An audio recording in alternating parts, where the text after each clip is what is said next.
Yes, fab, brilliant. Okay. Right, so we're going to look at the Pharmacy First service. What we're going to do is really briefly look at why it's been commissioned, the objectives of the service and why it's important.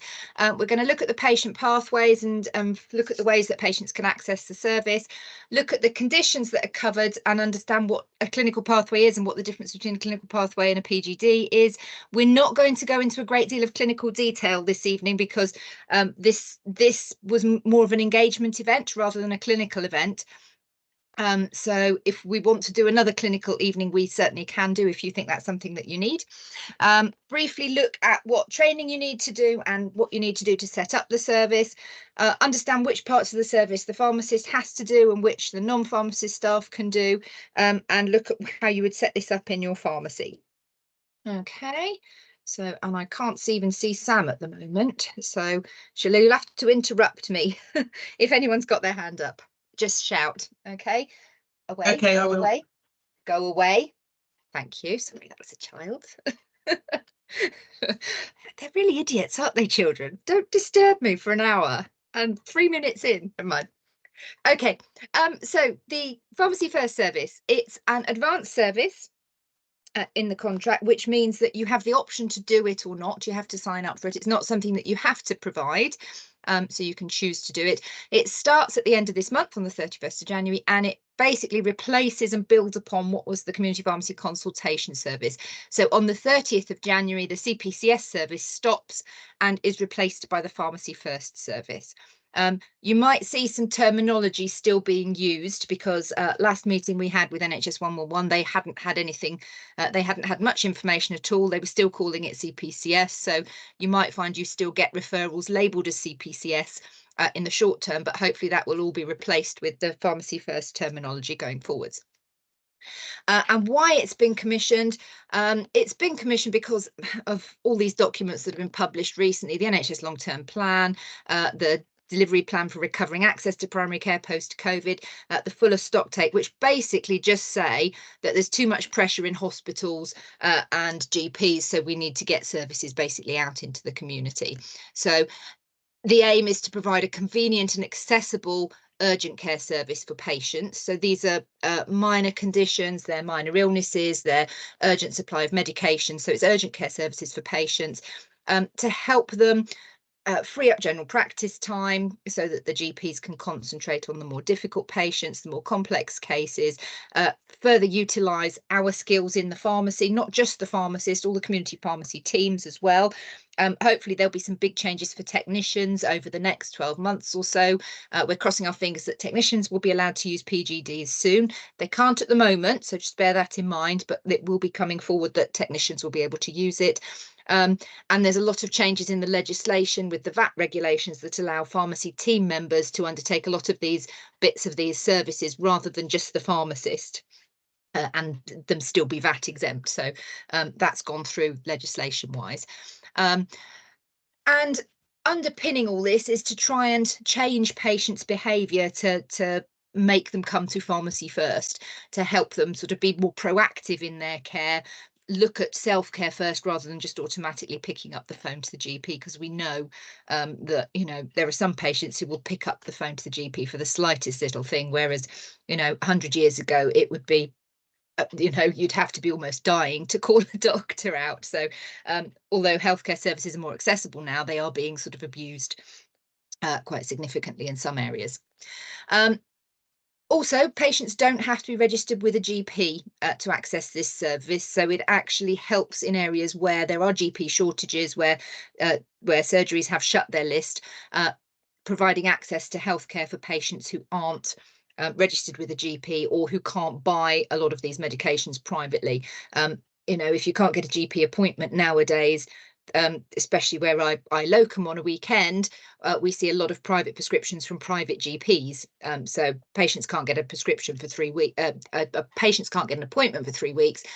Quite a lot of them are now popping to online private doctors. If you can't do that, this service will sort of help you provide you accessible NHS care. Okay, so basically an overview of the service. The Pharmacy First service is split into 3 sections.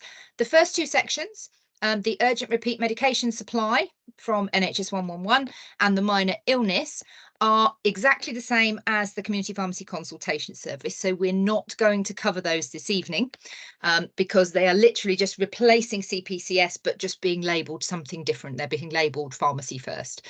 So urgent repeat medicine supply only via electronic referral from NHS 111, and minor illness referrals from 111 and electronic referrals from GPs, A&E, 999, etc. stay the same. The new bit is the clinical pathways consultations, and patients can access that either by referral in the same way that they would a minor illness referral. They can walk in and access it in the pharmacy without a referral, or you can sort of proactively identify them in pharmacy and divert them into the service there. You can also escalate them from a minor illness referral into a clinical pathway, but they've sort of counted that just as an immediate referral from GP, etc. So that's the new bit that we'll be looking at this evening. There's a very busy slide. This is taken from the service specification. What this basically says is the green and orange bits are exactly the same as before. They're the CPCS bits that have just been replaced. The new bit is the red patient walk-in and the purple clinical pathway. And you'll note the yellow boxes where it says gateway criteria met, gateway criteria not met. We'll discuss the gateway criteria later on because that's your entry point into the clinical pathways. If you don't meet the gateway criteria, you can't access the clinical pathways consultation. And you'd either follow the minor illness route or the OTC route. We'll cover it in a bit more detail. So funding. So what things to remember is any completed activity that's a result of a referral is claimable. So if someone refers someone to you, so either NHS 111 for urgent treatment for emergency supply, referral from a GP for a minor ailments condition, or referral from a GP for a clinical pathway condition, all of those activities are referable provided the activity is completed. With walk-in patients, it's only the 7 clinical pathway conditions that are claimable, and only if you meet the gateway criteria. So those are the only consultations that you can claim for walk-in patients. You do get a sign-up fee of £2,000, which is claimable if you sign up by 31st of January. And I'm happy to say that the vast majority of pharmacies in Gloucestershire have already signed up for that. And the consultation fee has increased from the current £14 for CPCS up to £15 per consultation. And that is from the 31st of January. So if you do a CPCS on the 30th of January, it's £14. If you do it on the 31st, it's £15. With the sign-up fee of £2,000, NHS England will claim it back from you if you don't complete 5 consultations by the 31st of March. So you do need to make sure you hit the ground running with this service. And there are probably some, if it gets to the middle of March and you haven't got any consultations through, give us a call, because there's some that we can probably fudge a little, should we say? Oh, I forgot this is being recorded, but yeah, give us a call if you haven't had any consultations and we'll help you identify patients. And something that's new for us is that there's a monthly threshold payment for completing a certain number of clinical pathways consultations. So this isn't emergency supply and isn't basic minor ailments consultations. This is the 7 clinical pathways consultations, and that is an escalating scale up. 1 in February, 5 in March, 5 in April. If you hit those number each month, you'll get an additional £1,000 bonus payment. What they're hoping is in 2025, this monthly payment will transition into a monthly payment if you're delivering Pharmacy First service and hypertension case finding service and a pharmacy contraceptive service. I was trying to remember what PCS stood for then. Pharmacy contraceptive service. So in 2025, this will change and you'll have targets that will include hypertension and contraception service to meet each month. Just an important note to remember, if you need to refer to another pharmacy to complete the clinical pathway, you don't get a payment. So for example, if you've got a locum in who's not accredited, if it's a UTI for nitrofurantoin and you haven't got the antibiotics and you need to refer to another pharmacy, you don't get a payment. So if you don't complete the clinical pathways bit, you don't get a payment for it. Now, when we look at the clinical pathways later on, completing the clinical pathway isn't necessarily supplying an antibiotic. You can complete the clinical pathway by doing safety netting and advice as well. But if you don't do that clinical pathway bit, you don't get a payment at all if it's a clinical pathway condition. Any questions so far? I can't actually see anyone. So if anyone wants to interrupt. No questions from anyone. Brilliant, thanks, Sam. Okay, so the clinical pathways bit. This is the new bit, and there are 7 clinical pathways that have been commissioned by NHS England. They are all treatment of infections. And what the clinical pathway basically does is sets out the patient and symptom criteria that need to be met in order to be able to treat the patient. And it will also advise you on the treatment options. So they're basically a 1-page document. I think I've got them here. Yep. So they're a 1-page document, looks very nice and colourful. And it's basically a step-by-step process where you would assess the patient and see if they meet the criteria. On this nice colourful document, you'll see that sort of halfway down on this one, which is infected insect bites, is the gateway point. So the clinical pathway is not necessarily, how to explain this?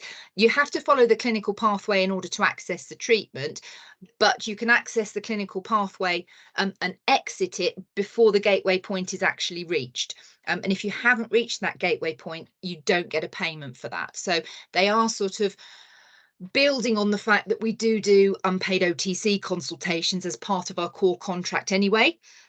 And you know, we're expected to still assess patients and, you know, do this as part of our day job. And if they don't meet the gateway point, then sorry, that's, you know, that's part of your day job anyway. You'd be assessing this patient, making a referral if you think they're, you know, got a more serious condition, and you'd be doing that anyway as part of the contract. So it's meeting the gateway point is when that triggers the payment. Within each of the clinical pathways is built what sort of self-care and safety netting advice to provide. So if you do exit the clinical pathway before you hit the gateway point, there will always be safety netting advice that you can provide to the patient to sort of say, actually, if the symptoms don't improve or worsen by this time, then come back in, and you'd then re-enter the clinical pathway if the patient comes back. Okay, so those are the 7 clinical pathways. Within the 7 clinical pathways, there are 23 PGDs and 1 protocol linked to them. So each of the clinical conditions has a PGD for supply of medication. And the difference between a clinical pathway and the PGD is that the clinical pathway is the structured stepwise algorithm to assess the patient to see if they meet the symptom criteria for treatment. Okay, whereas the PGD is the legal framework, the legal document that allows you to supply a specific medication instead of writing a prescription for it. So they are 2 different documents. They're all part of the same service, but just make sure you're sort of aware of the differences between what's a clinical pathway, and then once you've gone through the clinical pathway, you might then use a PGD to supply medication. Okay. Any questions about clinical pathways or PGDs at the moment? Okay. The one interesting note, the one clinical protocol is the hydrogen peroxide cream, and that's only a protocol because it's not a prescription only medicine. It's an over-the-counter medicine, so it doesn't need a PGD, it just needs a protocol for supply. It doesn't need a prescription. Okay, so the medications that are available on PGD, there's only 1 for UTI and 2 for shingles, but then there's a few antibiotics and steroids for the other conditions. I'm not going to go through them in great detail. If we do want to go through them in great detail, drop us an email and we can put together a training evening supporting these. Okay, so before we start offering the service, there's several things that you do need to do. Like most other services, you have to make sure that you're providing all the essential services, all the mandatory services within your contract. So you have to be dispensing prescriptions, you have to be providing advice, you have to be accepting waste medication back, and you have to have an acceptable system of clinical governance in place. So make sure you're date checking, doing your fridge temperatures, doing an audit, that sort of thing.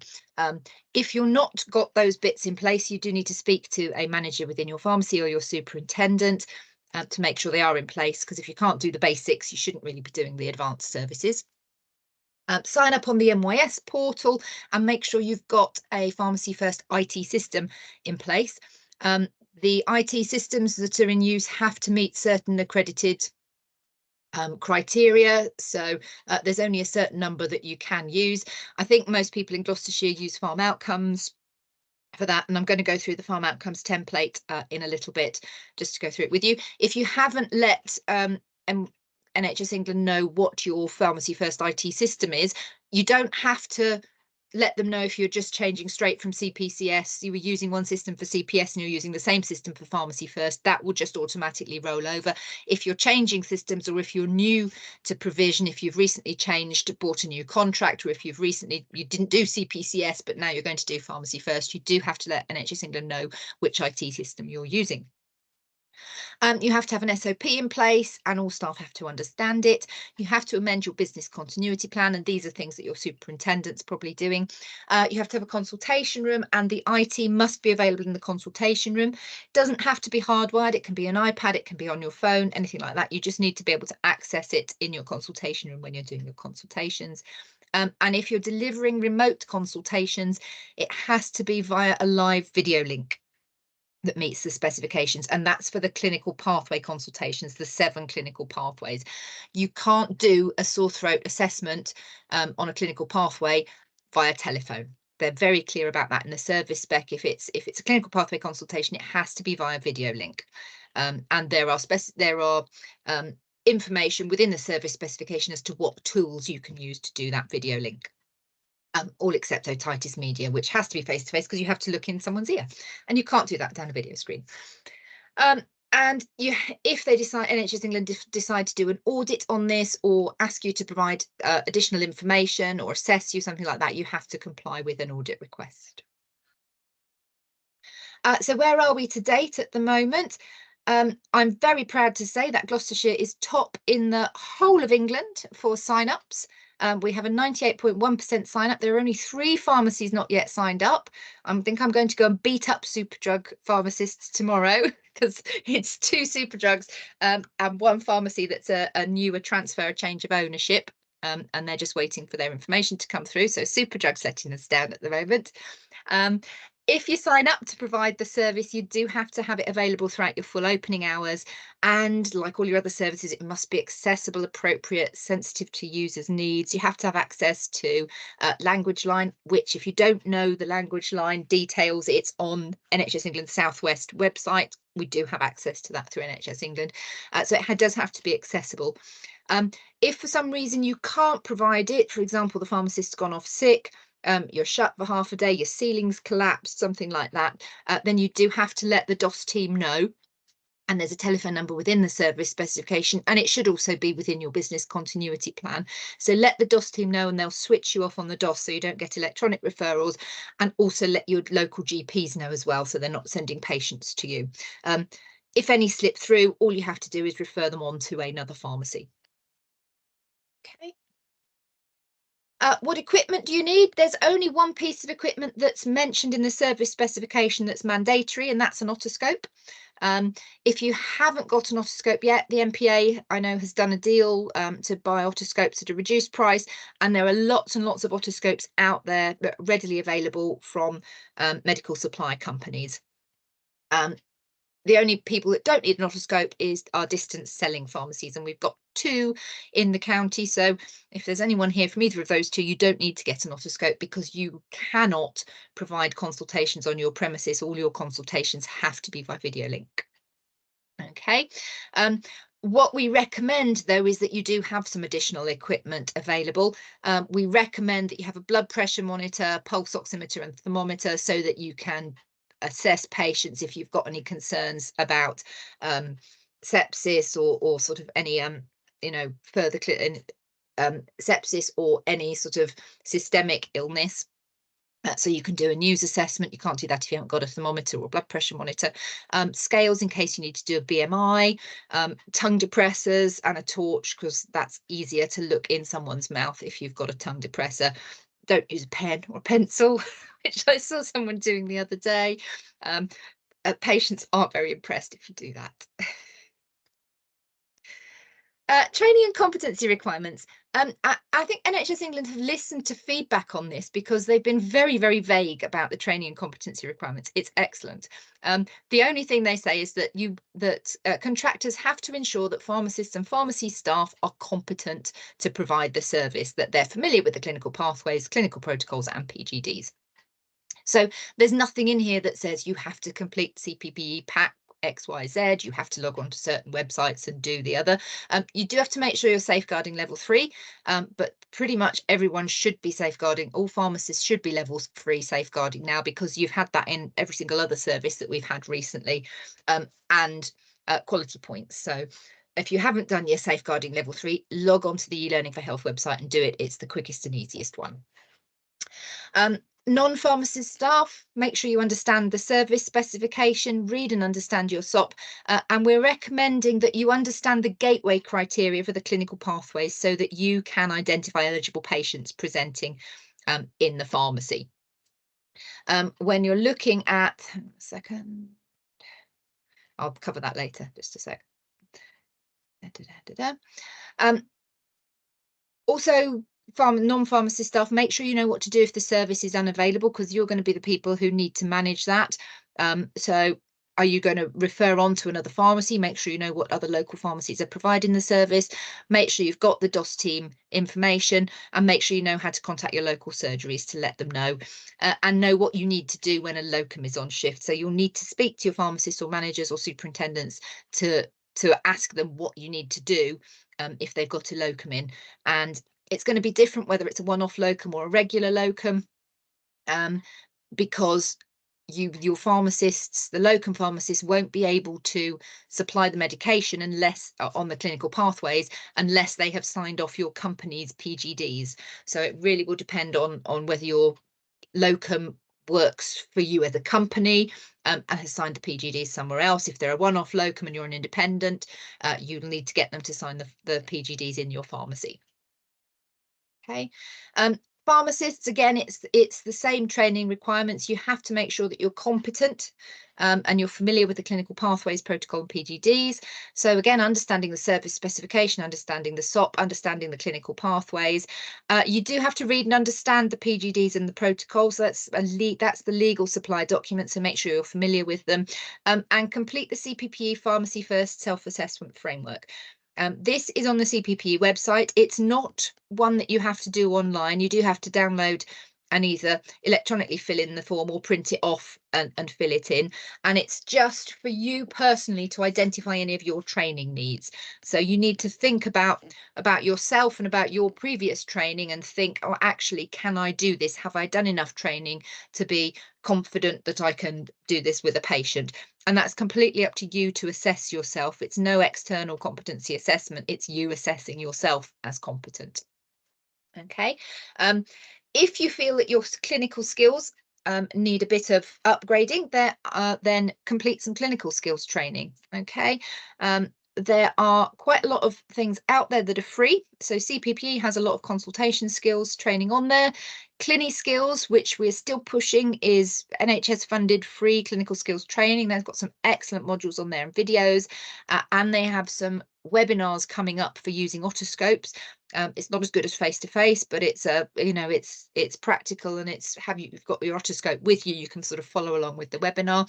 And Agilio has just put out some training. They're the company that or the pharmacists that write the clinical knowledge summaries, the nice clinical knowledge summaries. So they've put on some free training modules, 7 training modules based on the 7 clinical knowledge summaries around the 7 clinical pathways.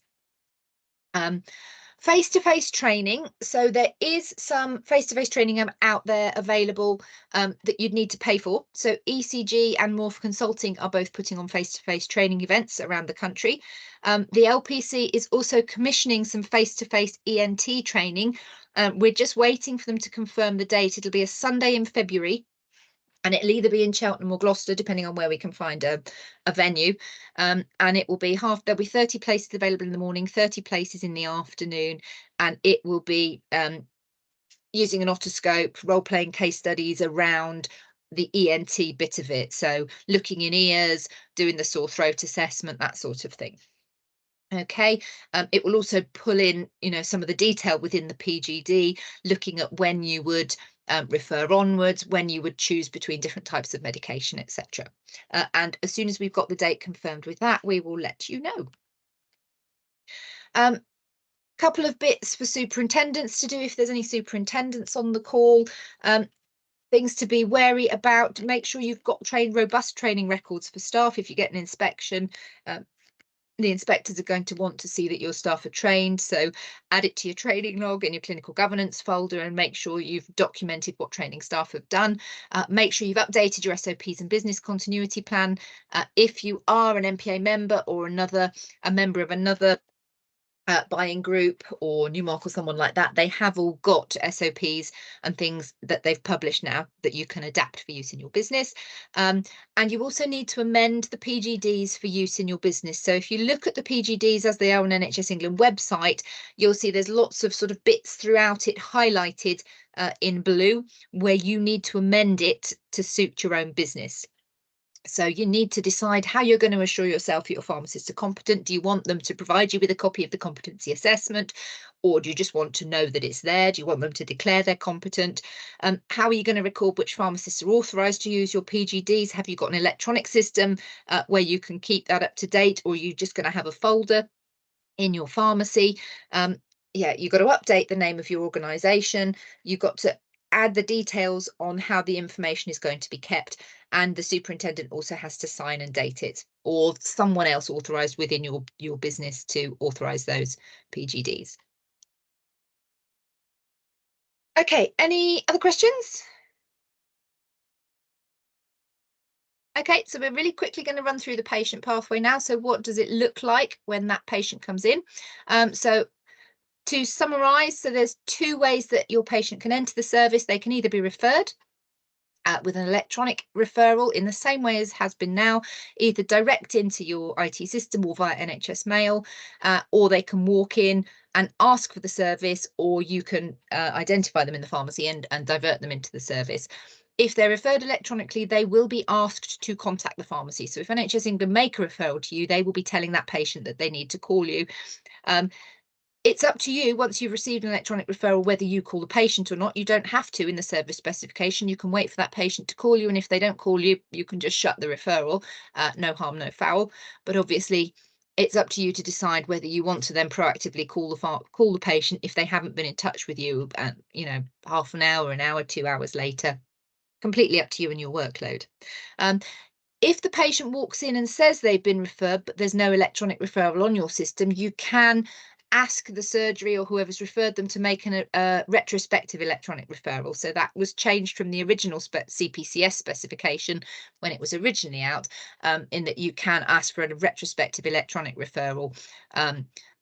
Especially useful if it's for a minor illness condition that's not one of the 7 clinical pathway conditions. You will need to get patient consent. Consent can be verbal, so you don't need to get them to sign anything. And you do also need to get consent for the data sharing part of it, so anonymised data sharing with NHS England, that sort of thing. Offer them a chaperone, same as you would do with any service that you're offering, and just throughout the consultation be wary of safeguarding concerns. So a lot of these services are suitable for patients from a year upwards. So if you're not used to doing consultations with children, just review your childhood safeguarding training, make sure you've got your safeguarding information up to date, and phone the safeguarding lead if you've got any queries or questions. Undertaking the clinical consultation, some points to remember. This is something that comes up quite regularly. You do have to remember that when you've had a patient referred to you, the patient will not have been clinically assessed by the person referring them. Generally, the person making the referral is either a call handler at NHS 111 or a receptionist at the surgery, and they have a very basic list of things that sort of say, if this person tells you they've got a sore throat, refer them. If this person tells you they've got a UTI, refer them, that sort of thing. They don't get clinically assessed by the person who's doing the referring. So some of the referrals might not be appropriate. It's up to you as the pharmacist to clinically assess the patient. And if it's an incorrect referral, well, it's not an incorrect referral because they've been referred to you to do the clinical assessment, that you're using your clinical skills to figure out what's wrong with the patient. Okay, use the validated tools for clinical assessment. So use Socrates, use the fever pain assessment, use News 2. And if you're not familiar with these, then just go through something like the Clinic Skills or the CPPE training again to refresh yourself about these tools, because they'll help you do a structured consultation and get all the information that you need from the patient. Um, you need to check NICE clinical knowledge summaries, same as we did with CPCS. Remember to check allergies, current medication, and medical conditions. And as part of a clinical consultation for the 7 clinical pathway conditions, you do have to check the GP Connect or the National Care Record, used to be Summary Care Records, to check the medical record with the patient consent. So again, that's quite specific in the service specification that you do need to check their medical record. Within the service specification as well, it does specifically say if you check their care record or GP Connect and you see that they have accessed this service multiple times in the last month, I think they say more than twice within the last month for the same symptoms, it's really not appropriate to go through the clinical consultation again and assess them again. They really need to be sort of escalated up to a GP non-urgently, but they do need to be escalated if they keep coming back for the same thing. Okay, so yeah, if it's one of the 7 clinical conditions, follow the protocol. And the outcomes of the clinical pathways are very similar to the outcomes that we would have had with CPCS before. So you can have self-care advice, self-care and sale of a medication. This is the different one: supply or non-supply of medication under the PGD or protocol. So that's the new bit for the clinical pathways. You can refer to another service in the pharmacy, refer them for an appointment, escalate them up to their GP or out of hours urgently, or refer them urgently via 999. So all the same sort of outcomes, with the exception of the PGD one that we had in CPCS. You should make a record of the consultation at the same time as you're doing the consultation. Don't leave it till later and forget about it, because you do have to make sure we send notification to the GP in this. A lot of the PGDs and the pathways recommend the use of specific leaflets or documentation. So the target toolkit is referenced very frequently with the antibiotic checklist and the target respiratory and urinary tract leaflets that need to be supplied to patients, and have that conversation with them about safe use of antibiotics. Provides advice and safety netting or supply of medication. So those are sort of some of the outcomes of the consultations.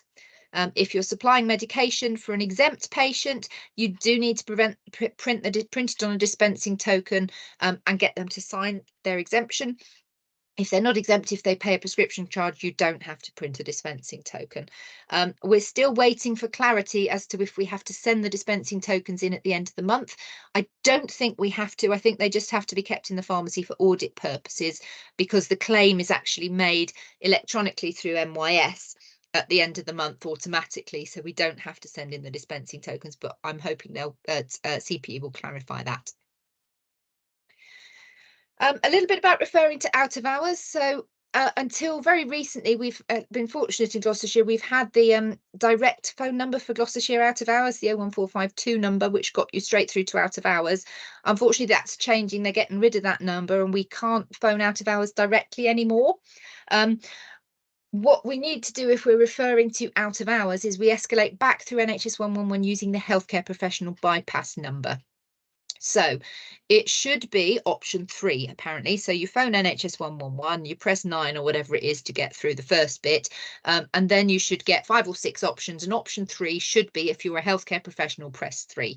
So we press 3, and you should then have a further 3 options. If you're a paramedic, press 1. If you're a care home, press 2.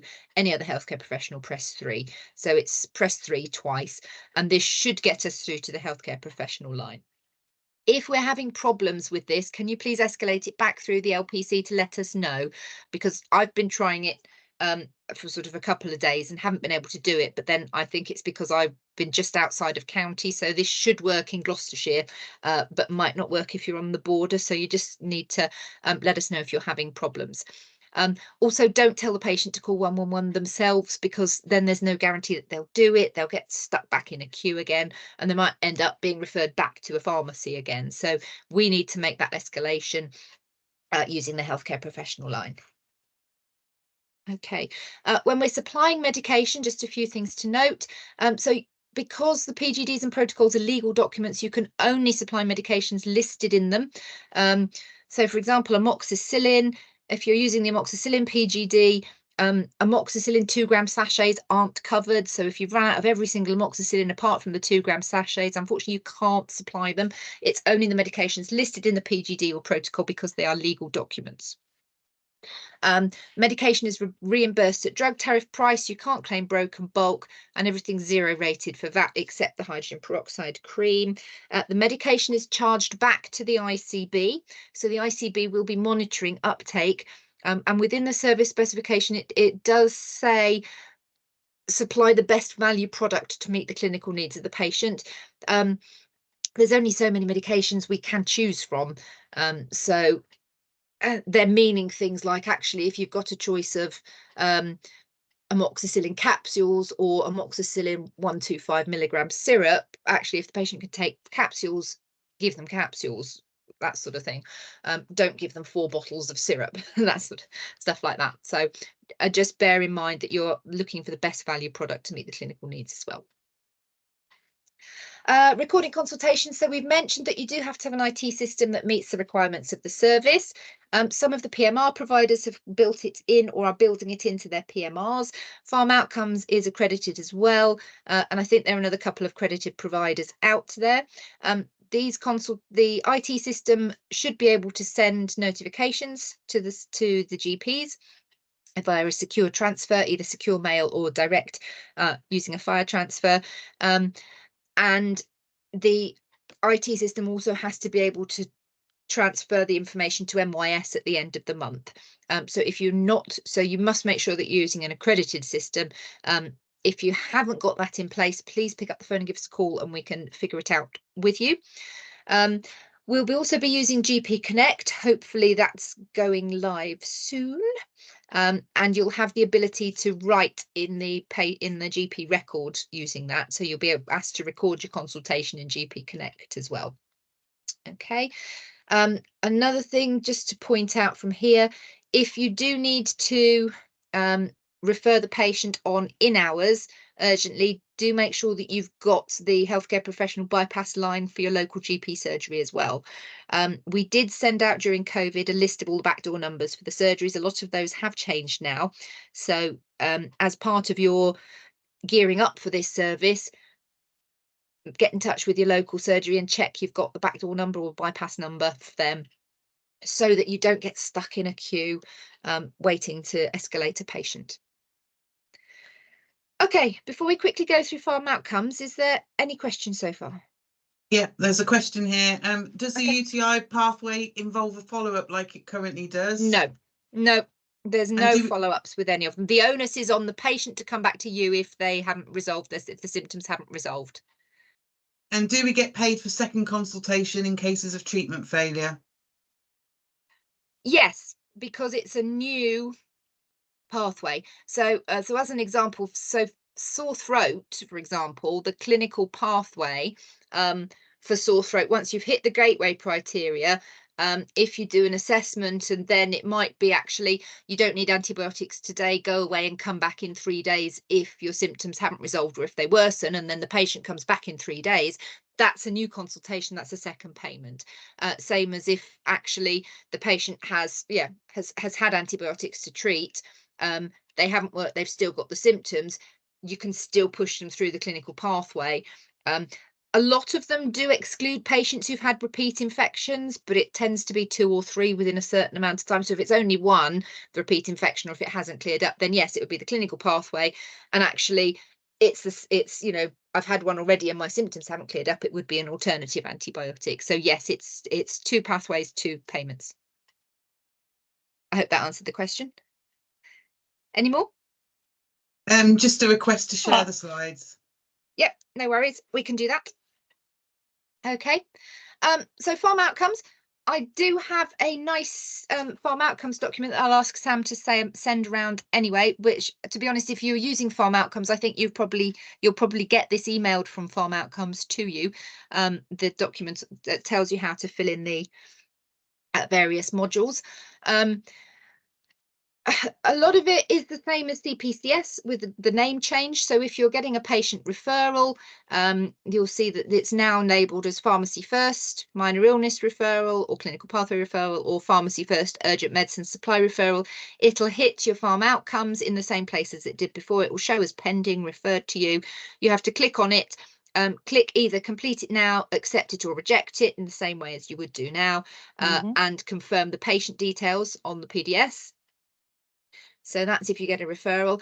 If it's a walk-in or if it's via NHS mail referral, you'll need to select this Pharmacy First walk-in patient registration here, and select either patient has walked in, so self-referral, or they've entered the service from a referral from someone else, from 111 service, GP practice, emergency department, because a lot of, especially in Gloucestershire, our GPs can't send a Pharm Outcomes referral, so they send NHS mail referrals. So if you're getting a referral here, you need to select they've referred. Even though it says Pharmacy First walk-in, you then select that it's been referred from somewhere. If you know the referrer's ODS code, put it in. If you don't know the ODS code of the GP practice or whatever, leave it blank. You don't have to fill that bit in. It's just useful if you do know it. And record, if you've got the information, who has referred that patient to you, and if there's a reference on there as well, just for completeness. Okay, so those are the two different ways to start the consultation recording.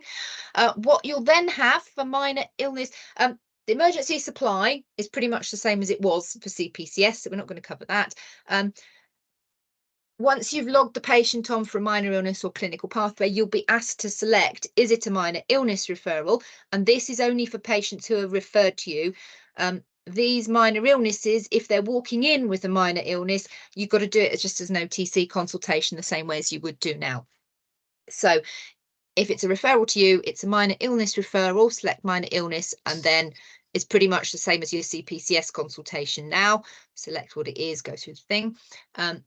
If it's a clinical pathways referral, it shortens that list down to the 7 conditions. Okay. And then there's the rest of the consultation. You'll notice that that looks almost exactly the same as the CPCS consultation does now. So medical history, have you done your symptom check? Have you checked NICE? Have you got red flags? That sort of thing. When you get down to the bottom, when you get down to the bottom of the consultation, the outcome section has changed. So in this section, you do have the option to select clinical pathways consultation, as well as any of the other options that we had before. So advice only, sale of over-the-counter medicine, referral into a locally commissioned service, etc., signposted, escalated, that sort of thing. But the clinical pathways consultation button has been added here. If you sell an over-the-counter medicine just as an OTC sale, there's a space for you to be able to document what you've supplied. Again, I think that's the same as the CPCS consultation now.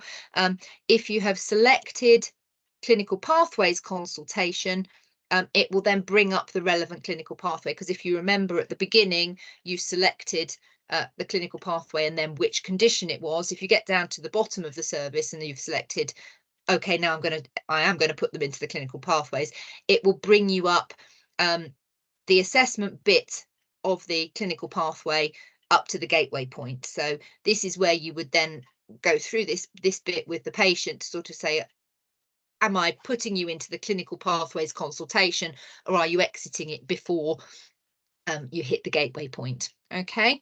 And then at the bottom, you'd select either yes, you've met the criteria, or no, you haven't met the criteria, and click save. That basically saves the part of the consultation. If it was a referral consultation for a minor illness or what have you, that triggers the payment, so that gets sent off. If they haven't met the criteria for gateway criteria, and it's a minor and it's a clinical pathways referral into you, and they still haven't met the gateway criteria, that also triggers a payment, because it's a referral in. Anything referred in, as long as it gets to an endpoint, is paid for. But if it's walk-in, obviously they have to meet the gateway criteria. So saving it closes this part of the consultation, and you then record the PGD supply bit, the bit after the gateway point, in a new module. So Pharm Outcomes will then pop up a little template on this side that sort of says Pharmacy First and will be linked to the this patient and the relevant clinical pathway here. Okay. Use this template whenever you pass the gateway point, whether you're supplying medication with the PGD or whether you get through the rest of it and it says don't supply. So whenever you pass the gateway point, record it on here, regardless of what the outcome is. Okay. And again, this is fairly straightforward. Let's just make sure you've got the patient details that have been copied over from the first bit of the template, and then it will go through the clinical condition with you and the criteria for the PGD as to whether to supply or not supply. Okay. But have a play with, sorry, is there questions? Yeah, Becky, sorry, Eleanor had her hand up. Sorry, Eleanor, I was just waiting for a break. Yeah, no, that's fine. Sorry. My question is about the business continuity plan. I am working in my pharmacy. I'm not working a full time. So, for example, if I'm normally Wednesday, Thursday, Friday, because I'm not sure if locums Monday or Tuesday, how regular they will be. Who do I need to inform about this? Okay, so your superintendent or the business owner should update the business continuity plan. Right. Okay. They should be doing this as part of the work that the superintendent's doing to get ready for this service. So you'll probably find that they're doing this, and it just needs the plan updating. So the business continuity plan should be something that the staff can reference if for any reason the pharmacist doesn't turn up, the locum's not accredited, the ceiling collapses, patient dies on the floor, there's power cut, that sort of thing. You look in the business continuity plan and it tells you what to do, and it should basically say, in the event you can't provide this service, let NHS England know, let the DOS team know, let local GPs know. When you can provide the service, let NHS England know, let the DOS team know, let GPs know. It's as simple as that. Fine. Okay. Yeah. Brilliant. But it's the staff really that need to know how to use the business continuity plan, because to be honest, when there's a pharmacist there, then most of the time you can do most of it. It's when the pharmacist doesn't turn up or that there tends to be issues. Yeah. Okay. So just building a little bit on things that the pharmacy team can do to support the service. So one of the things we'd recommend is printing off the 7 clinical pathways and just having a little familiarise yourself by knowing the basic inclusion and exclusion criteria for these. Really, it depends on the competence and the experience of your counter staff and your dispensary staff as to how far they go through these clinical pathways. You can do basics. So, basically make them aware that actually UTIs is women aged 16 to 64, excluding pregnancy catheters UTIs. If they're relatively new staff, Saturday assistants, that sort of thing, that might be all you choose to sort of tell them and say, look, anyone who meets these criteria, send in to me. If they are more experienced staff, you might choose to give them some other questions to ask that get you a bit nearer to the gateway point before you refer to the pharmacist. So, for example, in shingles, it's adults aged 18 excluding pregnancy, which is your basic criteria. But then your next step of criteria would be actually, is there any eye involvement? Right, I'm going to escalate further, not send to the pharmacist. Have I got any signs of systemic illness? And it's going to depend on the competence of your support staff as to whether they are competent to do that assessment before they refer to you for the gateway point where the pharmacist has to take over, or whether they just want to refer to you with the basic inclusion criteria and then you as a pharmacist assess whether they meet the gateway criteria or not. That's sort of really going to depend on the experience of the staff. I put in a little picture here. This is bullous impetigo. Just to highlight, impetigo was a really nice one and one that we see so often in community pharmacy. It's a really simple clinical protocol, which is fantastic. It's patients over a year, but it excludes recurrent cases if you're pregnant and under 16 or if it's bullous impetigo. And just to sort of highlight the difference of bullous impetigo is these fluid-filled blisters. So any impetigo with fluid-filled blisters should be referred. Don't send them into your pharmacist for this service. That will be a GP appointment. Okay, but any other impetigo, you can then send them in and they've hit the gateway criteria pretty much straight away. Other things that your pharmacy team can do, so learning some phrases to explain the service to the patients. So, you know, this is a new service that we're providing. We might be able to provide you with prescription strength medication to treat your condition. You'll have a private consultation in our consultation room. The pharmacist will assess your symptoms and may suggest a more effective treatment than you can buy over the counter. So selling that service to the patients. Talking about antibiotics, the PGDs and the protocols are very, very robust.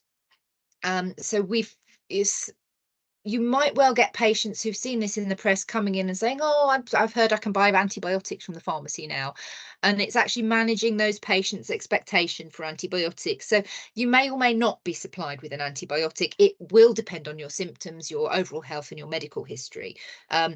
We follow this, emphasising that we do follow the same clinical guidelines as your GP. So actually, if a patient's going, oh, I'm going to go to my doctor, he'll give me antibiotics, it's actually he won't, because we're following the same guidelines.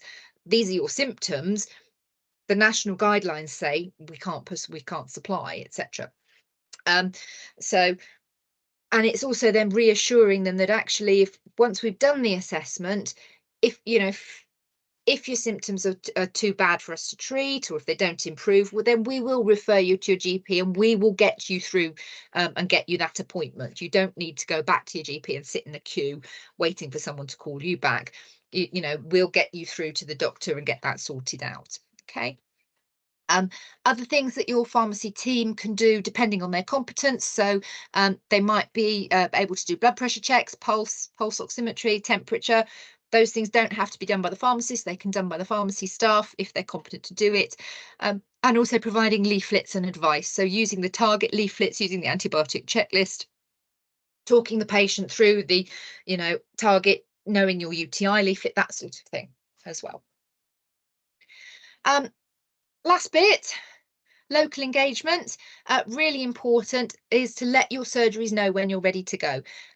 You can do this before the 31st. It might be best to wait till after the 31st so you don't confuse them, but let your surgeries know when you're ready to go and that you're happy to get referrals.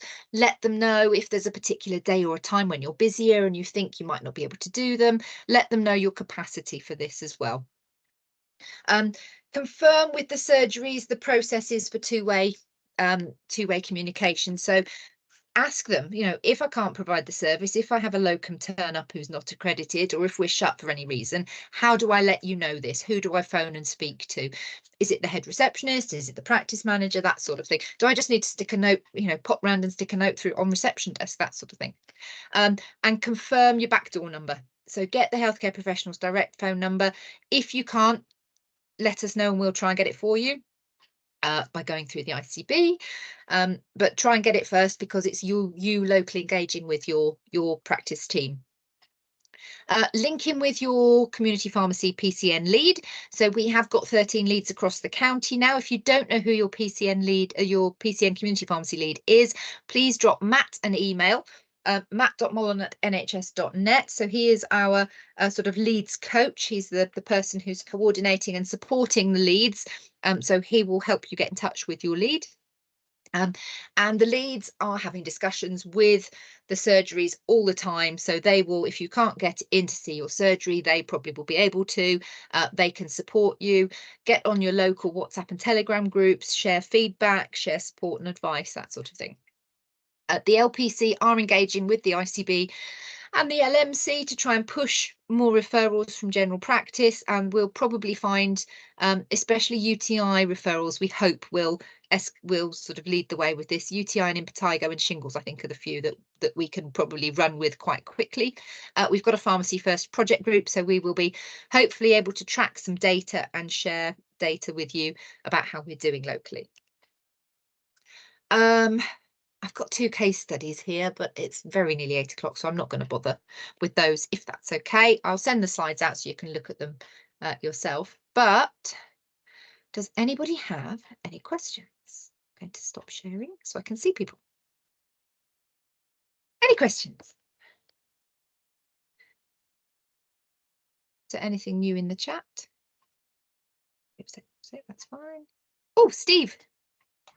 Go on then, I thought I'd ask a question. Good. as a, you know, what's the situation with regards? I want to say, I'll be careful how I say this, promotion of the service within a pharmacy. Effectively, Yeah, you know, no for every Badham restrictions. pharmacy signed up, we obviously would want patients to know that we are a pharmacy. There's no restrictions within the service specification. You can do whatever promotional activity you want. There is apparently going to be some television advertising in February. We have heard from NHS England, although we haven't seen anything about it. The ICB are hoping that they can promote it locally as well. But no, you can stick posters up. You can, if you've got those electronic screens, you can put it on electronic screens. You can stick shelf wobblers up next to your strepsils, that sort of thing. You can promote it however you like. Okay, that's good. Pauline. You're on mute, darling. Sorry. That's all right. I'm an independent prescriber and we come across quite a lot about indemnity insurance. Do you think we'll have to look at it for this service, like change our indemnity insurance? It's indemnity insurance to provide this service is covered with your insurance that you have at the moment in your business and the individual pharmacist insurances. They cover NHS commissioned services, and provided you stick to the service criteria and do what you're supposed to do, you're covered on your indemnity insurance. This is not a service where independent prescribing would be in place. If you're using a PGD, you do need to stick rigidly to that PGD. If you're stepping outside that PGD, you're stepping outside the service, and you're then turning that into a private prescribing service, which you can do, and your existing prescribing indemnity insurance would cover you for that. But I'd advise you to try not to do that, to be honest. If you're delivering this service, stick to the service. If you're supplying the medication, supply it under the PGD. If you do want to then go, actually, you don't meet the criteria for the PGD, but I can privately do something, make it very clear that the NHS service has ended and that you're now treating that patient as a private patient, and I can write you a prescription for XYZ, but it's on a private basis away from this NHS service. Does that make sense? Yeah, thank you. Cool. So hopefully the long-term plan for this and the NHS is that it will morph. This service will morph as we get more independent prescribers. They'll move away from using PGDs and they'll move more towards, you know, the pharmacists independently prescribing, or they'll just move to a technician supply under PGD. So, and the independent prescribers will do something else. But as it is, stick with the PGD supply if you can. Any other questions? No, if you do think of anything, feel free to drop me an email. And I do hope that was useful and not too boring, just me talking for an hour. But if you're still awake, go and have a drink. Enjoy the rest of your evening. It's very good. Thank you very much, Becky. Take care. Thank you. Becky. Thank you. Just seen Les. Hello, Les. I haven't seen you for ages. Where's all your hair gone? Thank you, Becky. That's really good. Thanks. Take care.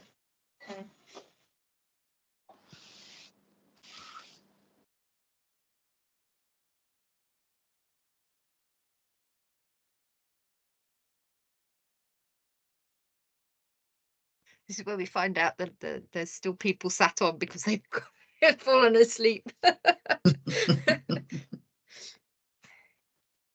Was that all right? Did it make sense? Yeah, Yeah. absolutely. That was really good. That was really good, Beck. Was it Yeah. too boring? No. No. It was like a whistle-stop tour, and it was perfect. Yeah, it was Okay. just what it was just what I only everyone had needed. my camera off because the kids keep bloody coming in and out every 2 minutes. And I they wear know. pajamas, and it's like inappropriate because they're sitting in front of these fan